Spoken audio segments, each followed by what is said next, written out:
आपल्या देशाचं संसदेचं अधिवेशन सुरू आहे।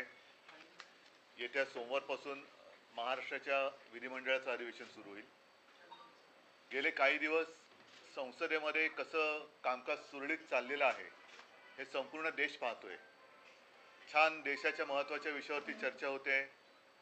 विरोधक आणि सत्ताधारी पक्ष विरोधक देशाच्या दृष्टीने महत्त्वाचे विषय तिकडे मांडतायत आणि सत्ताधारी सुद्धा छान त्याला उत्तर देत आहेत, असं चित्र तिकडे दिसतंय, असं म्हणतात। दुर्दैवाने तसं होत नाहीये। महत्त्वाच्या विषयाला बगल देऊन नको त्या विषयाकडे चर्चा भरकटवली जाते आणि काही जे विषय जे इथे जात आहेत, विशेषतः हिंदुत्वाचा विषय, गेल्या काही दिवसांपासून बांगलादेशामध्ये हिंदूंवरती अत्याचार होत आहेत, हल्ले होत आहेत। तुम्हाला सगळ्यांना कल्पना असेल, एक 2-3 महिन्यापूर्वी बांगलादेशचा क्रिकेट संघ आपल्या देशात आला होता, हिंदुस्थानात आला होता।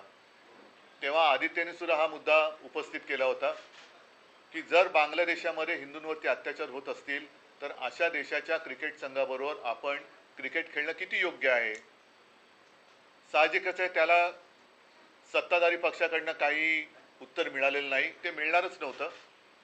आत्ता सुद्धा गेले काही दिवस मी पाहतोय, आज मी तुम्हाला सगळ्यांना बोलवण्याचं कारण एवढं आहे की सातत्याने हे हल्ले सुरूच आहेत।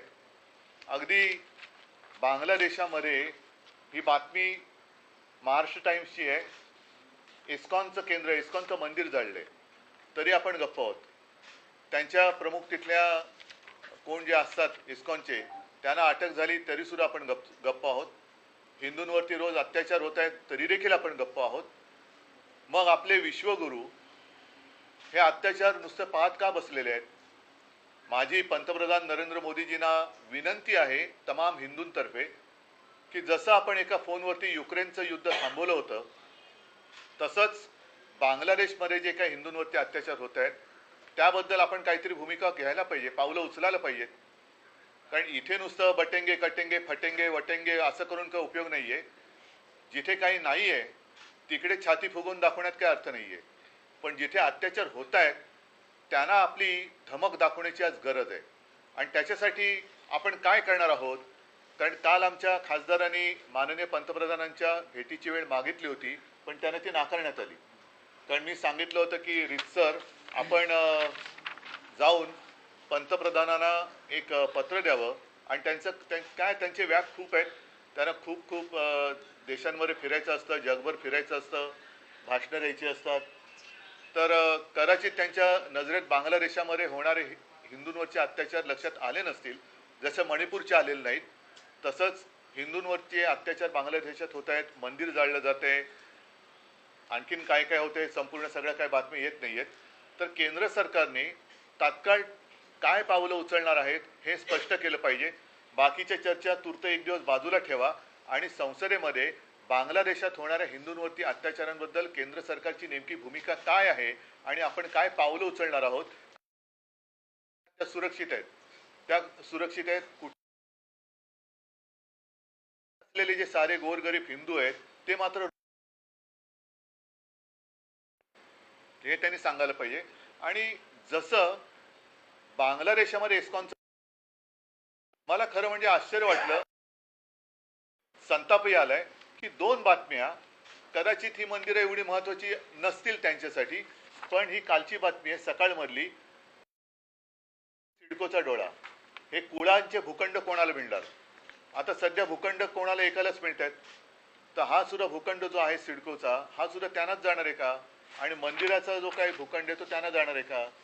दुसरं सामनाची बातमी आहे, ही सुद्धा मोठी बातमी आहे। गेल्या 80 वर्षापासून दादर रेल्वे स्टेशनच्या इथे असलेलं हमालांनी बांधलेलं, जो हमाल कष्ट करतो त्या हमालांनी बांधलेलं मंदिर गणपतीचं आणि हनुमानाचं हे भाजप सरकारने त्याला नोटीस पाठवली। ती नोटीस माझ्याकडे आहे की तुम्ही रेल्वेच्या जागेवरती अतिक्रमण केले 80 वर्षापूर्वी, 80 वर्षापूर्वीचं मंदिर हे पाडायला निघाले। मग तुमचं कुठे हिंदुत्व, कसलं हिंदुत्व आहे तुमचं? आम्हाला तुम्ही जेव्हा प्रश्न विचारता तुम्ही हिंदुत्व सोडलं का, मग तुम्ही काय सोडलेलं आहे आत्ता? ना तुम्ही आमच्या इथली मंदिरं वाचू शकत, ती तुमच्याच राजवटीमध्ये रेल्वे प्रशासन पाडतंय. सरकार आणि राज्य सरकार ढिंब आहे. सिडकोच्या मंदिरावरती कोणाचा तरी डोळा आहे त्या जमिनीवरती.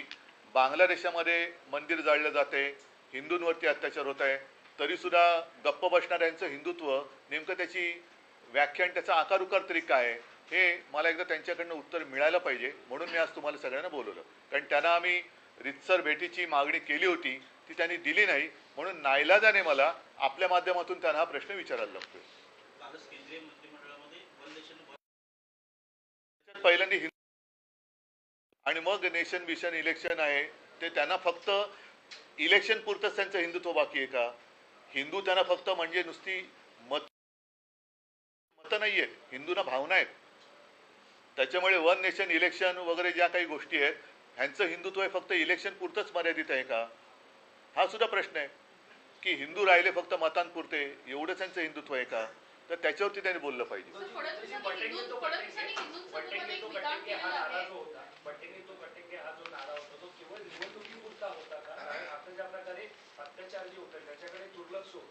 हो, तसंच माझं म्हणणं आहे की यांचं हिंदुत्व हे मतांपुरतं आहे. फक्त हिंदूंची मतं पाहिजेत, त्यांना भयभीत करायचं, त्यांना घाबरवायचं, त्यांची मतं घ्यायची आणि आल्यानंतर स्वतःच त्यांची आता मंदिरं पाडायला निघालेत ही लोक. मग यांचं हिंदुत्व कुठे? आता कुठे गेलं यांचं हिंदुत्व? म्हणजे आता मंदिरं कुठे सेफ आहेत? अगदी बांगलादेशात पण नाही आणि आपल्या मुंबईत पण नाही आहेत. म्हणजे एक आहे तो सेफ आहे, तर कुठे मंदिरं कुठे सेफ आहेत? सर, फडणवीसांनी आताच एक विधान केलेलं आहे. त्यांनी म्हटलेलं आहे की 25 कोटी लोकांना गरिबीतून बाहेर काढलंय. हे हिंदू इकॉनॉमीचं खरं तर मॉडेल आहे. कालचीच एक बातमी आहे की महाराष्ट्र देशामध्ये बेकारीत नंबर 1 वर आहे. ही कालची बातमी आहे.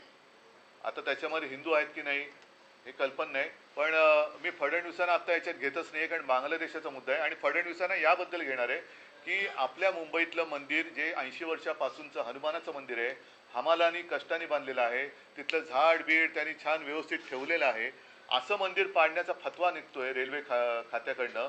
तेव्हा फडणवीसांचं हिंदुत्व काय करते, भाजपचं हिंदुत्व काय करते? आता ती बातमी आहे ती नीट बघितली पाहिजे. कालची का परवाच्या सकाळमधली आहे की सिडकोच्या मंदिराच्या भूखंडावरती सुद्धा डोळा आहे, सिडकोचा डोळा आहे मंदिराच्या भूखंडावरती. रामाचं मंदिर उभं करताना राम भक्त हनुमानाचं मंदिर तोडताय. नाही, पण उद्धवजी त्या मंदिरासंदर्भात तुमची भूमिका काय? कुठल्या वाचवण्यासंदर्भात तुम्ही काय करणार? माझ्या आता मला नाही, आता असं आहे ना, प्रशासनाला सांगतो तुम्हाला. नाही नाही नाही, आम्ही काय फक्त इशारे देत राहायचं? ईव्हीएमचा निकाल काय? ईव्हीएम द्वारे त्यांनी निवडणूक जिंकलेली आहे ना, अधिकार त्यांना दिलेत, अधिकार त्यांना दिलेत. मग एवढंच जर का असेल तर का बसता तुम्ही? मग माझं हेच म्हणणं आहे ना की तुमचं हिंदुत्व, हिंदू म्हणजे फक्त मतं आहेत का? हिंदुत्व म्हणजे फक्त मतांपुरतं बाकी आहे का तुमचं?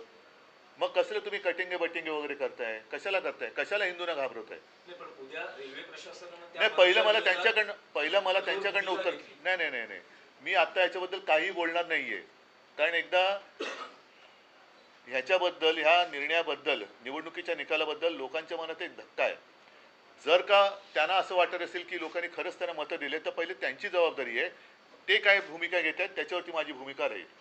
पहिलं हे मी तुमच्या माध्यमातून या राज्य सरकारच्या आणि मोदींच्या सुद्धा लक्षात आणून देतोय की बांगलादेशात हिंदू सुरक्षित नाही आहे. माझ्या राज्यामध्ये हिंदूंची मंदिरं पाडली जात आहेत. अशा वेळेला ज्या हिंदूंच्या मतांवरती तुम्ही निवडून आलात त्या हिंदूंची मंदिरं वाचवण्यासाठी तुम्ही काय करणार आहात? हे मला पहिले त्यांच्याकडनं उत्तर तर येऊ द्या.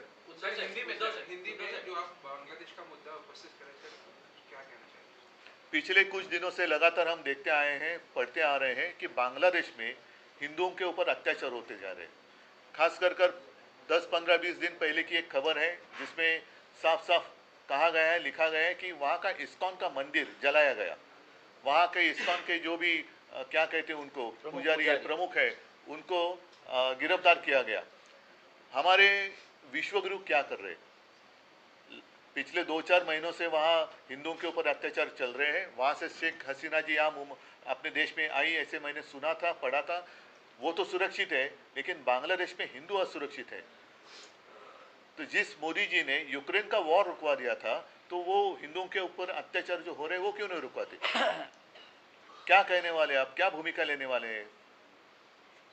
पता चलने दो, इस देश के हिंदू जो है देख रहे हैं कि हमने वोट किया उनको, आपको वोट किया है कि आप हमने आपको आपने बताया था कि बटेंगे तो कटेंगे, इसलिए तो वोट किया। तो बांग्लादेश में हिंदू काटे जा रहे हैं, आप क्या करने वाले हो बताओ। उद्धव साहेब, दोन प्रश्न आहेत. एक पहिला प्रश्न तर 23 तारखेला महाराष्ट्राचे निकाल लागले. पहिला शपथविधीला उशीर झाला आणि आता 20 दिवस होत आले. कॅबिनेटचा विस्तार अद्याप होत नाही.